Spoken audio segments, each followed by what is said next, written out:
Once na bago niya yung source code, pwede kang magtanim ng code doon na malicious. Na among others, pwede niyang bigyan ng access yung isang bad actor kapag connected sa internet na pwede niyang from behind, pwede niyang ma-access yung nangyayari sa loob ng machine. Kunento ko lang yung prinsipyo na yon. Yes. Actually, hindi ko ginamit yung code ng ACM. Because you don't have it. No, you don't have the code. Yeah. I don't have it. Pero, kapag ito yung sinabi ko sa Comelec actually sa video na iyon, actually Comelec, pare-parehong prinsipyo lang yan. Actually, pakinggan nyo yung sinasabi ko. Kung gusto ninyo, imbitahan nyo ako, tabihan nyo ako ng isang IT expert ninyo, kaya kong i-demonstrate itong vulnerability mo doon sa practice. Yun ang hinihintay ko na sabihin mo. Kasi katulad nga ni Harry Hursty, no? Actually, yung pangalan ng docu na yun is Hacking Democracy. Hanapin niyo po yun. Baka meron pang kopya sa YouTube. O kaya sa torrent. Delok lang. Yung ginawa ni Harry Hursty kasi, para lang talagang mas credible yung experiment niya. He used the actual machine with the actual source code. Ang problema kasi, even with your experiment, kahit sabihin mo nga na prinsipyo, di ba, yung ginamit mo, yun ang naging... It's still not proven. Mahirap ka, unless nga, your challenge is, you're given access to a machine and you will show it to the Comelec itself. Tama po ba? Right. That's true. Yes. So, at this point, haka-haka lang. Hindi hack. Haka-haka. Haka-haka lang. Because you can say that. It's the not problem is kung haka-haka, bakit nila ipinababa? Let the public judge. Bakit pinatake down yung video? I throw the question back at you. Sige. Why bring it to the public right away when you could have gone to the Comelec and ask them. And tell them that you found a vulnerability? Can we test your machine? Actually, Tony, I did that in Casey. On that day, kasi may demo talaga yung mga Comelec sa probinsya namin, sa Reina Mercedes Isabela, since tumatakba ako, dinemo nila sa amin. Okay. Bring up ko sa head ng Comelec sa town namin yung question na to. Alam mo, ang ginawa niya sa akin, dinismiss niya ako at hindi niya alam kung ano yung sinasabi ko. Pinatawag niya ako sa provincial head ng Comelec. Alam mo, ang ginawa ng provincial head ng Comelec sa akin, pinagalitan niya pa ako through the phone and dinismiss niya ako. So ano na lang ang natitirang choice sa akin? Diba, to go public. Para i-push yung Comelec na gawin yung pagbabago yun. Attorney, we will not mention names muna on air, pero dahil dito po yung staff na kumontak po sa iyo, bigay niyo po mamaya yung mga pangalan ng mga nakausap po niyo, pinagalitan kayo. Ha, attorney, mamaya ha? Bigay niyo. At kami na bahala mag-follow up sa kanila. Oo, pero kasi, dalawang punto, no, Attorney Respicio. Doon sa ginawa nyo, was it really to benefit the public? Or was it for personal political gain? Kasi pwede nyong quietly pinuntahan without fanfare. Without fanfare, if you were really concerned about the integrity of the system, di ba? Pwedeng iba yung kinalabasan. Go ahead. Oh, be careful, Tony and Casey, because that statement is an affront to our basic liberty to speak. Freedom of speech. Okay. Wala dapat limitations sa freedom of speech. So, kahit hindi ako lumapit sa Comelec, as long as it is a public concern, a public matter, I should be free to speak about it and ventilate it in public. Yes. Pero so, ngayon, for you to tell that to me right now, that is I am not telling you anything. I am asking you a question. We are asking. We're not, hindi siya declarative, ha? We are actually questioning. So, ibig sabihin po nun, attorney, and we get what you mean, ha? You have the right to actually air a, ano ba tawag doon? A comment, di ba? Or an observation, dahil karapatan nga natin as citizens. Pero ngayon, ang tingin ng Comelec is you are libeling them. Why do you think that that's not the case? Tony and Casey, hindi mo pwedeng i-libel ang hindi tao. Ang hindi tao? Okay. Hindi tao ang Comelec. Isa siyang government agency. In as much as pwede kong sabihin ang masamang gawain ng ating gobyerno at large, pwede kong sabihin yung mga hindi tamang ginagawa ng isang ahensya ng gobyerno. So, hindi libel yun. Okay. So, but libel kasi of course will impute malice, di ba? And there has to be parang identification kung sino man yung nag-commit ng malice. So, in this case, ang inyong defense is that the malice was not a person but by an agency. Ganon.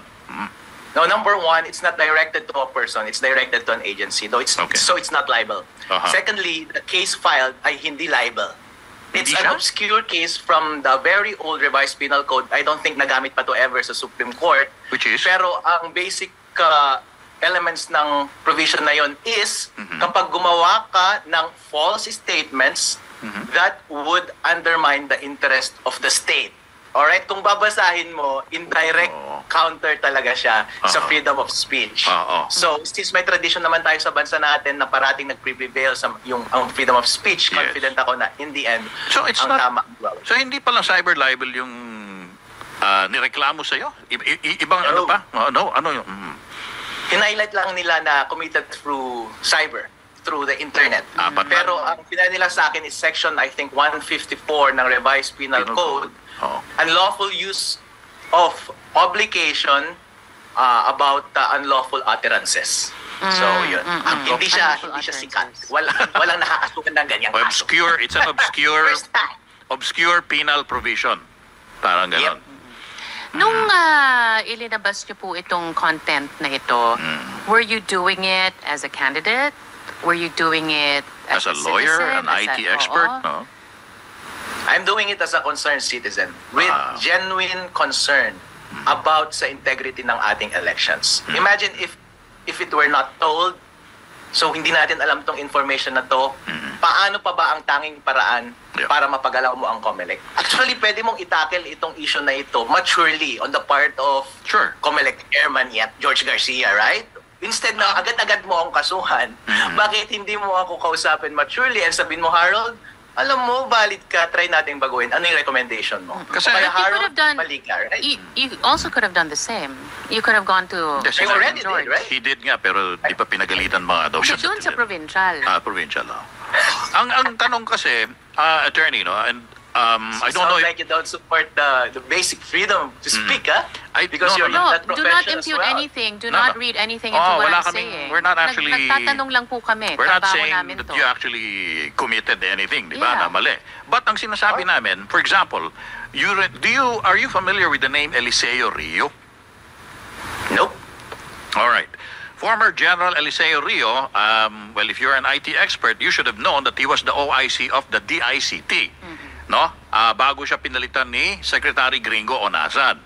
Anybody in the IT field will probably know that, no? So si Eliseo Rio, who is a well-known electronics expert, kahit nung siya ay active service pa sa AFP, has been very vocal about the vulnerabilities ng ating automated counting system or automated election system. In fact, siya nga yung parang nagsasabi na maraming parang kaduda-duda na proseso dun sa automated. At saka nung nakaraang eleksyon, di ba? Hindi naman din siya siniseryoso ng COMELEC. Would you actually be amenable to talking to former Secretary Rio at i-share mo yung iyong findings, tingnan mo kung mako-corroborate din niya bilang isa din namang recognized IT expert. As a matter of fact, I would invite everyone who is an expert in this field sa buong bansa, lahat ng pinakamatatalino, pagtumpukan ninyo ito, pag-usapan natin, and lalabas ang katotohanan. Kung mali ako, i-point out nyo sa akin technically kung saan ang mali. And then kasi doon sa videos na yun, I was just speaking matter of factly, kung ano lang ang katotohanan. Kasi it's a technical matter, a sensitive matter, so I had to be accurate sa lahat ng mga sinasabi ko. So I think the best way to respond sana sa video ko is kuha ka rin ng isang demo at ipakita mo kung sa anong mga assumptions ang mali doon sa demonstration. Ang maganda kasi dito, because we're talking about a technical thing, di ba? It's a technology issue. And technology, because it's a science, kaya mong suriin to with defined parameters, di ba? As an experiment, lagi ka naman, di ba, you define the parameters of your experiment. Kaya niyo ho ba yung depensahan, say, to a panel of independent IT experts na hindi taga-COMELEC? Yes! Even international experts. I can speak with them in that language. I can demo it in front of them. Ipatabi mo sa akin, sa mga expert nila, about sa machine, about sa source code. I know, with their assistance, I can demonstrate it sa harap nila kung paano mangyayari yung ganong process. But you won't be given that chance anymore by COMELEC. Well, wag na silang pangunahan, malay mo, di ba? Mature sila. Okay. At kung gusto nila ng solusyon, ng maayos na solusyon, there's no other way but to do that. Okay. When did you find out about Kaysa kapatahimikin nila yung taong nagsisimula pa lamang at nagsusumbong. When did you find out about the vulnerabilities? During the demo ng COMELEC. Kasi nag-demo sila sa amin and I had to learn about yung paano gumagana. And then I also studied very carefully, bago ginawa yung video na yun, very carefully, yung rules ng COMELEC, how they handle yung machine na yun on the day itself. And very simple lang yung vulnerability. If it's connected to the internet and the machine is corrupted, then there's an access to it. That's it. Meron niyang hearing sa Senate, right? I think during that time din, na pinapakita na kayang bakit nagagalaw tong cellphone ko, ba't na-hack tong cellphone ko. But same principle. I'm just telling that. But here you are, you're in the situation wherein patong-patong po yung kaso na ilalodge po against you, no? Kasama na rin yung disqualification case. Ano po ang opinion nyo dito? Well, talagang ganyan. Nasa gobyerno na yan kung anong posisyon ang gusto niyang i-take. Gusto niyo bang maging gobyerno na abusado at nagpapatahimik ng kanyang sariling mamamayan na nagsusumpong lamang ng kahinaan ng ating mga sistema? O gusto niyang tratuhin ito professionally at makinig sa nagsusumbong na mamamayan at sabihin niya kung bakit ako mali at bakit hindi niya ako susundin at kung tama naman ako, anong masama kung susundin niyo ako? Dahil napakasimple lang ng recommendation ko. Ang recommendation ko is maglagay ka lang ng isang sentence doon sa rules ng COMELEC. Ang gagawin mo lang doon is huwag mong i-connect yung makina sa internet bago ka mag-print ng election return. At saka mo lang dapat siyang i-connect sa internet pag natapos mong ma-print yung election return. So I get it. Dahil nga parang safeguard yun eh. To ensure that there is no alteration, di ba, once it's transmitted. Attorney, komportable ba kayo na kung kunwari kasuhan nga kayo, kung ituloy man itong iba-ibang kaso sa inyo, that you will represent yourself or will you get another lawyer? Well, I have a law firm here in BGC. Okay. And I think we can defend ourselves. Sige, so you will not be your own counsel, pero kukuha ka from your firm to represent you. Yes. Okay.